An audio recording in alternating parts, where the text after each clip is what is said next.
Did you ever sit in your own? You did your own contracts, I presume. There was no agents in your times. No, I had an agent. Probably from 2002 onwards, I had an agent, John Baker. He went in and did my contracts. I think your mic might be on mute there, is it? My mic might be on mute. That's it. Better. No, we got you now. We have it now. Yeah. It is powered off, I think. Oh, and he's the man with the mics. Well, sure. Hang on a second there until Owen works his magic. I think you're all good to go there, Quinlan. All good to go now. Yeah, it's changed over the years. You couldn't, I'd find that uncomfortable now, sitting in there with yeah, because Niamh Safor's job is to try and screw you for everything you can, and you're sitting in the room going, he's like, I've got this video here of Rob knocking on. It depends what... Give away this penalty. Depends what level you're at. If you're on the national team and it's... Like, I suppose if you're somewhere in the middle, it's tricky because you're fighting for that extra few quid, but it's strange, but he's obviously comfortable with that. I wouldn't have been. In the earlier days, I think it was really interesting. There was no negotiating, it was just an offer. Yeah. And you kind of accepted them. And then there was a little bit of manoeuvre. I remember Philip Brown came to our hotel in one time, and it was meetings going on all day, guys going in and out, and a bit of to and fro and in and out. And then the manager at the time, the Irish team, Brian O'Brien, you'd nearly talk to him, he'd go back in and chat, and it was it's totally different than it is now, because these guys have a lot of offers on the table, and there's options and stuff. So, in fairness to Rob Kearney, he did point out that you're taking a big risk if you head off to one of the English clubs, and that he now, his body is not used to playing week in, week out. He gets managed really well by Leinster and Ireland, and his minutes are managed, and that is beginning to show. For sure. And it's beginning to show the benefits of having players play out their careers here. And I think that's important for culture. I think it's important to have people like Rob Kearney around. I think it's a big loss to Leinster not having Sean O'Brien. Like, even Lancaster said that he hasn't really had the opportunity to coach Sean O'Brien that much since he arrived because he's been injured so much. Yeah. But that his presence around the place, his leadership has been really important. And you can see that a culture needs people, it needs the older guys to set the tone, so that the younger lads coming through just don't expect that it's and always they give a like calmness and a reassurance, don't they, to younger players when they come through about, perceived big name teams coming to play in European matches, and they can say, we've done this before, and we're Leinster and we're this, and this is our culture and this is the way we do things. So it does make a difference. I'm surprised that it wasn't there's not a 2-year on the table there, to go for 9 months. Maybe he'll just call it a day in 9 months' time. A lot of players, though, I had the experience in the end, and it was different than Rob. He's a starter in the Irish team all the time. I wasn't. I was hanging on to try and play with Munster at the end, and I was just getting 1-year deals. So you can understand it's a real business, and there's no sentiment there. I thought it would have been, get to 2 years, he's there till the end of next season, and maybe he'll retire after that. He's kind of limiting his chance of maybe going away now, isn't he? Because he's going to be 34 when the next contract finishes, and then you're kind of going, will a French club or an English club pay big money to get you? And then you have the attritional side of all that. So he said he wants to stay, and his business is in Dublin, his family, his brother, it probably suits him to stay, and obviously nobody knows that better than himself, so he's comfortable to stay for another year. If it was me, it's hard to go away, you know what I mean? I can't say that I would have went away, but because I wanted to stay and I believed I could still get on the Munster team for the last few years of my contract. Finishing on a high at the World Cup would be a nice way to go, and then keep the legacy really intact. It's frustrated me in the last few years the way people have jumped on his back and criticised him a lot. He's been an incredibly consistent performer since 2009. I remember when he came into the Irish squad first saying, this guy is, a real steel and a resilience. That's what jumped out with him about me. And I sat down with him a couple of times. I did a piece in 2016 after Chicago, and what jumped out was the response, the power, the kind of warrior spirit that he showed in Chicago when Joe Schmidt sat down with him and basically said, look, this is kind of make or break. There was a lot of push in the press to get Jared Payne full back, get Gary Ringrose into the team after the World Cup. At 13, Payne was playing 13. He responded, Even recently, I did one in October as well, and I was really intrigued in what he thought about this and the criticism, and he mentioned it with Joe there, the social media side of things, the way he's had to kind of block it out, which is a bit unfair because he's probably Ireland's most decorated player. He is, yeah. Like, you look what he's won. Everything. 2 Grand Slams, 2 championships along with that, 90 Ireland caps, 3 Lions caps, 2 Lions tours, 4 Heineken Cups, 5 Pro 14s, Challenge Cup, European Player of the Year in 2012. It's phenomenal. It is. And then let's play that clip actually, because you mentioned him talking to Joe about the abuse on social media. Have a look. It's a tough one because I've been asked this a fair bit, and I've never really actually properly nailed the answer. It is very stressful, yeah, because you take it personally. Do you? Yeah, you have to. Like, it's your job. You know your family are reading it. And can you dismiss it as, well, they don't really know what they're talking about? It's easier to dismiss when you're getting picked every week. Because you'd like to think that the coaching staff know more than, someone on a keyboard. Yeah.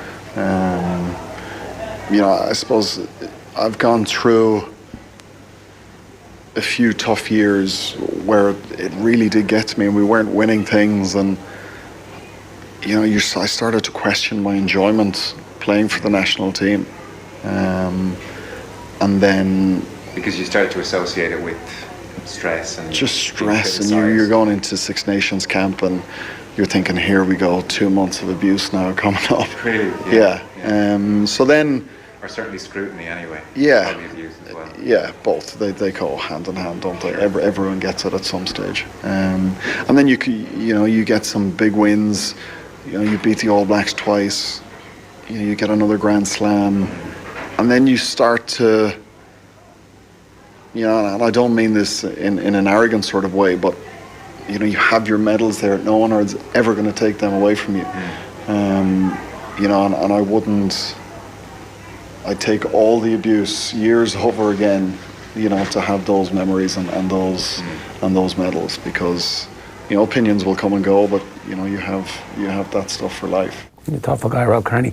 Let's move on, because we want to talk about the selection of the 45-man squad. We expect it to be announced today. It was potentially going to be announced yesterday. It's going to be announced today, it looks like, by Joe Schmidt. Some surprises coming our way? Well, if you go back to November and see the 42 that he picked for November internationals, there's no one going to jump out here that's uncapped. I don't think. Maybe Max Deegan might get a look in the back row.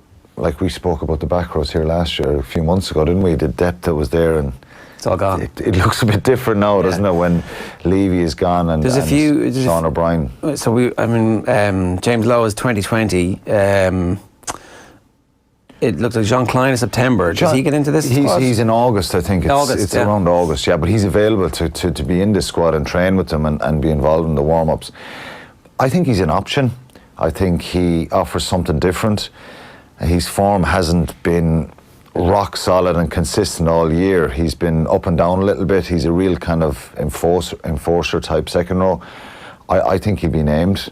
I think Joe will have a good look at him over the summer and see if he can kind of build him into that system in any way. He's similar to Quinlan, isn't he? Similar type, power, strength, scrummaging ability, breaking up mauls, physical. He's not the most skillful player in the world, I think, but he could be a very effective option. Gives a little bit more depth in the second row.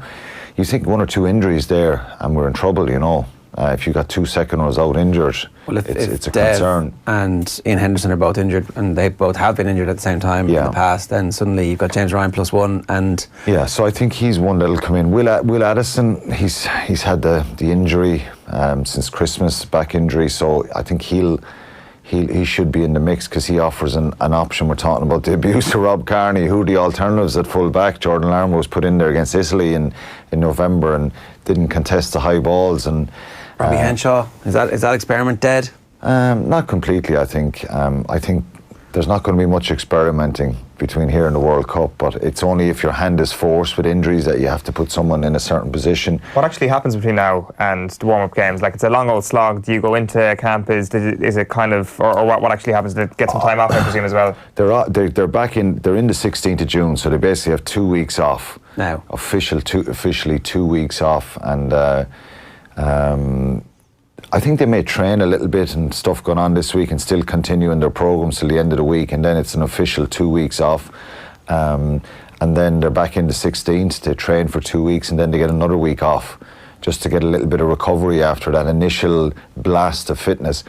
The key here, Owen, I think, and Ger, is in early on is conditioning. You need to get the body in great shape, clearing up little injuries, its weights, its fitness. Is that like a proper pre-season then? Oh yeah, they will. But I think they'll probably, this pre-season will be a little bit different than maybe most. Is there'll probably be a bit of ball work added into their speed drills and stuff like that, and their fitness sessions. So it'll be rugby fitness rather than running on a track all the time or doing sprints.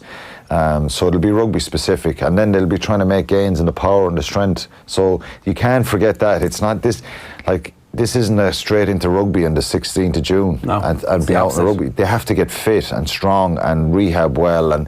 But I think having them in a group and camps and all these mini camps that are going to happen, is there'll be a lot of video information, there'll be a lot of one-on-ones, there'll be a lot of walkthroughs, there'll be a lot of strategy planning. They're basically full-time with Ireland from now on, from June. Yeah, they'll have little breaks here and there and be released on weekends and stuff like that. And as I said, they're going to get back for 2 weeks off, and then it'll be pretty much every week. Does that get intense? It does, yeah. In 2007, when we went to the World Cup there, I think the criticism was a group of us went to Argentina, another group stayed at home, the perceived starters at that time, and then it was just, we had a couple of weeks off and we met, and it was just really intensive because there was a big group and there was a lot of rugby contact, and there was a lot of on-feet stuff and maybe a little bit of that fatigue. Hindsight's a great thing, if we did well at that World Cup, we would have been the perfect plan. Yeah.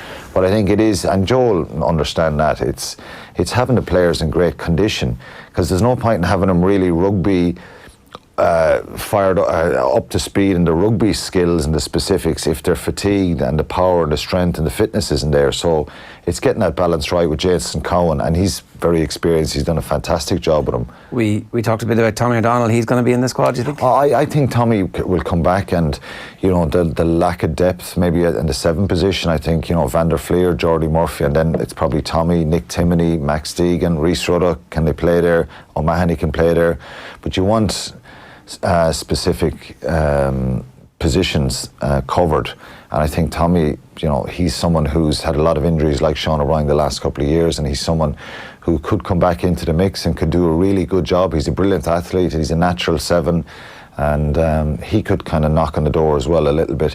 I think Max Deegan could knock on the door a little bit in the back row as well. So they'll be all on their toes in the next while, but there's no one going to kind of jump out. I was going through names. Tom Farrell, the Connacht centre, who's had a really good season, could be in the mix. You think Henshaw, Ringrose, Aki, Farrell, they're probably the 4 who've those 4 positions nailed down. Someone like Adam Byrne could grab the attention as a winger. Stockdale could put pressure as a fullback. He's played a few there, so there could be a bit of switching around, but there's going to be no real bolters going to come out of the blue here. All right, Alan, good stuff. Thanks for that. We'll talk to you again about what you think of the actual squad when it gets announced.